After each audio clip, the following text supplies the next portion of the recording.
Morning students, नमस्कार बच्चे। आप सभी लोग रेडी हो गए होंगे मेरे ख्याल से।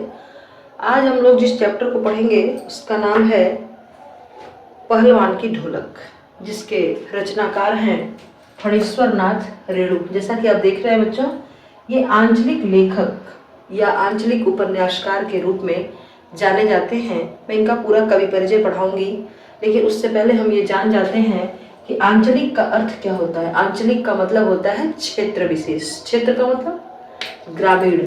आंचलिक लेखक का मतलब होता है ये क्षेत्र से संबंध रखते थे, यानी गांव से, है ना, ग्राम। और मैला आंचल नामक जो इन्होंने उपन्यास लिखा था, जो कि 1954 में लिखा गया था, बड़ा ही प्रसिद्ध रचना मैला आंचल। ठीक है बच्चों, इस पाठ के मूल भाव में कुछ बातें ऐसी हैं जिसमें हम बताना चाहेंगे कि भूख और महामारी की जो त्रासदी है उससे उपजने वाले जो सवाल हैं वो इस पाठ में लिखे गए हैं। जमीनी जो पुरानी व्यवस्था है उसके नाम पर और सभ्यता के नाम पर आई जो एकदम नई सी व्यवस्था है, उनमें ऐसी कौन सी कमियां हैं, इनसे भी पाठ में हम रूबरू होंगे, अवगत होंगे। तो हम सबसे पहले जान लेते हैं लेखक परिचय। बच्चों, फणीश्वर नाथ रेणु का जन्म हुआ था 4 मार्च 1921 यानी 1921 औरानी हिंगना, जिला पूर्णिया, जो कि अब कहाँ है, बिहार में है। तो इनकी प्रमुख रचनाएं हैं मैला आंचल, परती परिकथा, दीर्घतपा, जुलूस और कितने चौराहे। ये इनके मुख्य उपन्यास हैं।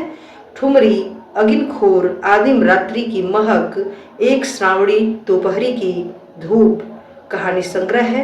ऋणजल, धनजल, वन तुलसी की गंध, श्रुत अश्रुत पूर्व, ये इनका संस्मरण है। नेपाली क्रांति कथा, ये रिपोर्टाज है। और रेणु रचनावली, जो कि 5 खंडों में समग्र रूप की गई है। बच्चों, हमने जो अभी इसके पहले जो पाठ पढ़ाया था उसमें ये बोला था कि आपको उपन्यास, संस्मरण, रिपोर्टाज, रेखा चित्र, ये सब किसे कहते हैं ये जरूर पता होना चाहिए। तभी तो आप ये जानेंगे कि जो कहानी है, जो उपन्यास है, जो संस्मरण है, उसमें लेखक ने ऐसी क्या बातें लिखी हैं, किस तरह का आधार बनाया होगा, इसको आप जब जानेंगे तो समझ जाएंगे। तो छोटे से में हम लोग जानते हैं इनका जीवन परिचय। जैसा कि मैंने पहले ही बताया कि ये आंचलिक उपन्यासकार के रूप में जाने जाते हैं। फणीश्वर नाथ रेणु का जो जीवन है ये कई उतार चढ़ाव से जुड़ा हुआ था, संघर्षों से भरा हुआ था। कई राजनीतिक और सामाजिक ऐसे आंदोलन आए जिसमें इन्होंने सक्रिय भागीदारी ली, और एक ओर देश के निर्माण में इनकी सक्रिय भूमिका रही, तो दूसरी ओर इन्होंने रचनात्मक साहित्य को नया आयाम दिया। और सन 1954 में इन्होंने अपना चर्चित उपन्यास मैला आंचल प्रस्तुत कर दिया। इसमें इस रचना के बाद इनको हिंदी में मैला आंचल को एक नई दिशा मिल गई। आंचलिकता की अवधारणा ने कथा साहित्य में गांव की संस्कृति को, वहां के लोक जीवन को भी केंद्र में ला करके खड़ा कर दिया। बच्चों, इनकी रचनाओं में अंचल विशेष कच्चे और अनगढ़ रूप में आए।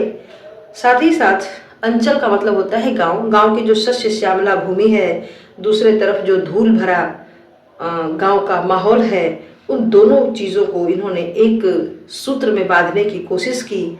अपनी रचनाओं से अंचल यानी ग्रामीण सभ्यता और समस्याओं को भी उबारने की कोशिश की, और गांव की समस्याओं की तरफ लोगों का ध्यान भी आकर्षित किया।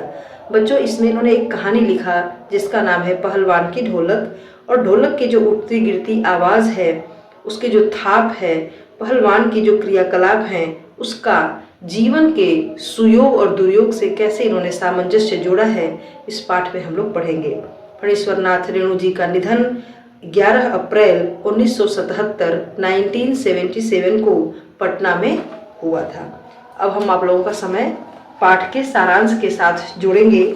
थोड़ा सा आप अपने पाठ पे आ जाइए। पाठ यानी किताब का पाठ तो आपने जरूर पढ़ा होगा, एक बार अपने पाठ पर भी नजर डालिएगा, उसके बाद उसके सारांश की तरफ देखिएगा। सारांश के बाद आप बच्चों छोटे छोटे जो क्वेश्चन है ना, उन पर जरूर विचार कीजिए, ताकि प्रश्न जब आप पढ़ेंगे तो आपको उसके उत्तर सारांश से ही मिल जाए कि किस तरह के पैराग्राफ से इसको सॉर्ट किया गया है।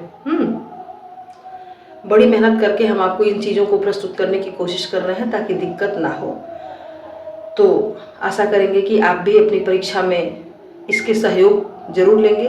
इसके सहयोग से आपको पाठ में, परीक्षा में जो समय मिलेगा आप इसे पढ़िएगा। पढ़ने के बाद जो आपको आनंद आएगा, जो आपको समझ में आएगा, जो कठिनाइयाँ हैं आपके पहले से, वो सब मुझे लगता है कि दूर हो जाएंगी।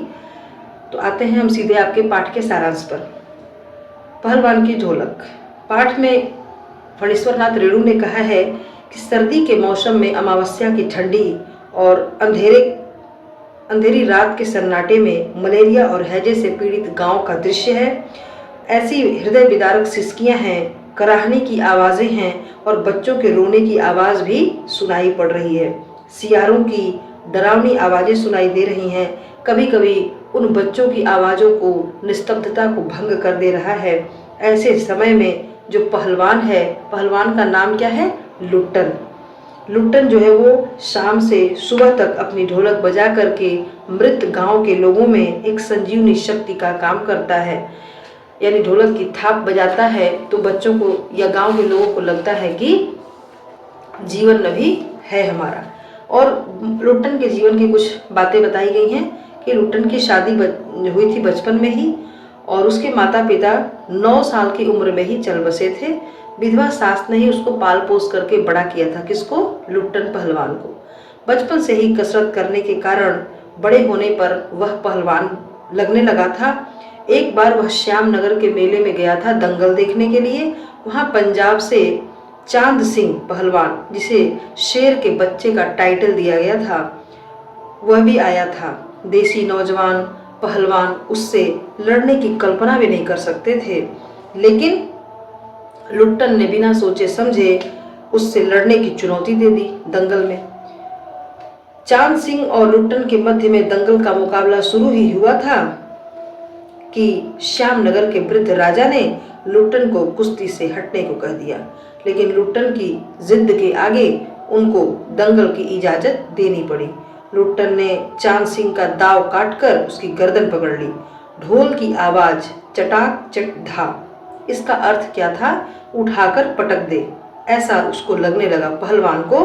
तो उसने चांद सिंह को उठाकर पटक दिया और लुट्टन ने सबसे पहले ढोल को ही प्रणाम भी किया। फिर राजा साहब को गोद में उठा लिया। चारों ओर जय जयकार होने लगी। राजा साहब ने लुट्टन को पुरस्कृत किया और पुरस्कृत करने के बाद राज पहलवान के पद पर नियुक्त कर दिया। किसको? लुट्टन पहलवान को। अब आता है उसके जीवन से जुड़ी आगे के जो अच्छे जीवन शैली है वो। धीरे धीरे लुट्टन पहलवान की जो कीर्ति थी वो दूर दूर तक फैल गई। कुछ ही वर्षों में काला खां सहित सभी नामी पहलवानों को धूल चटा दिया। किसने? लुट्टन पहलवान ने, क्योंकि अब उसके खान पान की व्यवस्था अच्छी हो गई थी, उसको पौष्टिक भोजन मिलने लगा, वो व्यायाम करने लगा। राजा साहब के स्नेह ने उसकी प्रसिद्धि में 4 चांद लगा दिए। कोई उससे लड़ने का साहस भी नहीं कर पाता था। इस तरह उसके जीवन के 15 वर्ष बीत गए। लुट्टन की सास और उसकी पत्नी दोनों की मृत्यु हो गई। लुट्टन के दोनों बेटे अपने पिता के समान ही भावी पहलवान घोषित कर दिए गए। लुट्टन दोनों बेटों को दंगल का गुण सिखाने के लिए लेकर जाया करता था और अपने मालिक को कैसे खुश रखा जाता है इसकी भी शिक्षा रोज दिया करता था।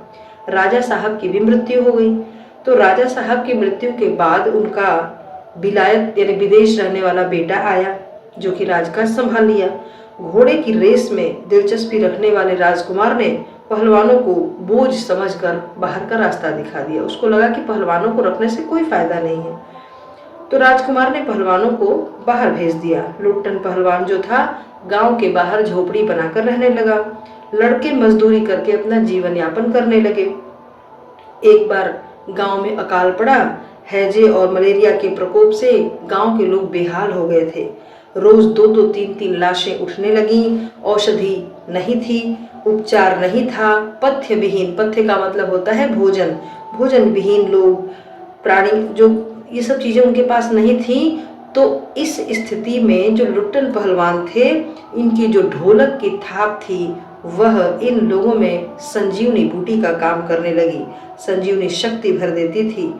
मरते हुए प्राणियों को आंखें मूंदते समय कोई तकलीफ ना हो, इसलिए लुट्टन पहलवान रोज क्या किया करते थे? ढोल बजाया करते थे, अपनी ढोलक को ही थाप दिया करते थे। एक दिन लुट्टन के दोनों बेटे भी उस महामारी की चपेट में आ गए और तब लुट्टन ने अपने दोनों बेटों को कंधे पर ही उठाया और ले जाकर नदी में बहा दिया। रात में फिर पहलवान की ढोलक की आवाज़ सुनकर लोग दंग रह गए, क्या सोचकर कि इसके दोनों बेटों की मृत्यु हो गई और दोनों बेटों को इसने अपने कंधे पर बड़े साहसी तरीके से ले जाकर के नदी में बहा दिया और वहां बहाने के बाद आकर के फिर ये ढोलक की थाप बजा रहा है। ये सोचकर गांव के लोग आश्चर्यचकित हो गए, दंग रह गए। लेकिन एक रात जब ढोलक की आवाज़ सुनाई नहीं दी, तब उनके जो रुग्ण शिष्य, रोगी जो शिष्य थे, शिष्य का मतलब जो उनके गुण सीखते थे, उन्होंने देखा कि पहलवान की लाश चित्त पड़ी हुई है। एक शिष्य ने कहा कि गुरुजी की इच्छा थी कि जब मैं मर जाऊं तो चिता पर मुझे चित्त नहीं पेट के बल सुलाना और ढोल बजा देना। क्यों ऐसा कहा था? चित्त नहीं सोना है, यानी कि मैं कभी जीवन में चित्त नहीं हुआ, मतलब हारा नहीं, इसलिए जब मैं अपनी चिता पर जाऊं मृत्यु के बाद तो वहां भी मैं चित्त नहीं होना चाहता, यानी हारना नहीं चाहता, वहां मुझे पेट के बल लिटा देना। इस प्रकार बच्चों इस पाठ का पूरा सारांश समाप्त हुआ। साथ ही साथ बच्चों मैं आपसे एक बात और कहना चाहूँगी कि जो आपकी पाठ्यपुस्तक में पैराग्राफ दिया है गद्यांश, इसमें से खास गद्यांश जो आप पढ़ेंगे तो आपको लगेगा कि ये हमारी परीक्षा में पूछे जाने वाले गद्यांश लग रहे हैं, जो कि पठित गद्यांश के रूप में पूछे जाते हैं। साथ ही साथ छोटे छोटे प्रश्न बना करके आप पढ़ सकते हैं और जहां आपको लगे कि ये पैराग्राफ समझ में नहीं आया वो आप हमें पूछ सकते हैं। तो इसके भी पाठ में 2 प्रश्न मैं आपसे पूछूंगी अंतिम में, तो दोनों प्रश्नों के उत्तर आप हमें लिख करके बताएंगे। सबसे पहला प्रश्न मैं आपसे ये पूछना चाहूँगी कि चांद सिंह ने शेर के बच्चे का टाइटल किस प्रकार प्राप्त किया था? जो चांद सिंह था, जो कि लुट्टन पहलवान से लड़ने के लिए दंगल तैयार हुआ था, तो उसको ये शेर के बच्चे का टाइटल कहाँ से मिला था, किस प्रकार मिला था? ये आपको इसका आंसर देना है। और एक प्रश्न मेरी तरफ से और,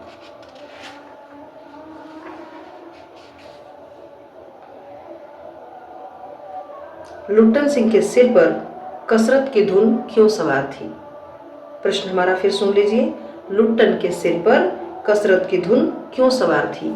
ये हमारे 2 प्रश्न हैं, आपकी पाठ्यपुस्तक से नहीं है। पाठ्यपुस्तक से हट करके 2 प्रश्न हमने इसलिए लिखे हैं ताकि आप एक बार प्रश्नों के उत्तर खोजने की कोशिश में ही पूरा पाठ पढ़ जाएंगे या पूरा सारांश सुन लेंगे। तो इस प्रकार हमारा ये पाठ भी समाप्त हुआ। मिलते हैं अगले पाठ में। ओके बच्चों, थैंक यू।